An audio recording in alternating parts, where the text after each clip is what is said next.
So the next concept we're going to talk about is the big game changer. This really makes everything different. And we're going to start talking now about layers. Layers in Photoshop, the best way to think about them are their magic panes of glass. And so I can have multiple panes of glass within my document. And then as I paint on one pane of glass, I can move that pane of glass around without destroying or moving anything else in the rest of the image. It's the best way to understand layers and the best kind of concept to have in your mind as you work with them.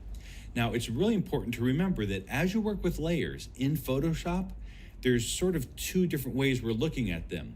In our layers panel, we're looking at the layers from top to bottom. But in the document window, we're looking at it from front to back. So whatever's on top in the layers panel will be in front in the document window. And in the same way, you can see here that if I move an object from the top of the layer stack, it moves kind of to the back here in my actual document. So basically, in the layers panel, whatever is on top is going to be in front in my actual document window. Now, layers was also one of the things that set Photoshop on the map. It was the very first application to introduce layers that allowed you to add things to images that could be edited independently. And Photoshop has continued to innovate with all kinds of tricks like smart objects and adjustment layers that allow us to non-destructively work in our documents. Layers are a great concept to understand and really critical to a professional workflow.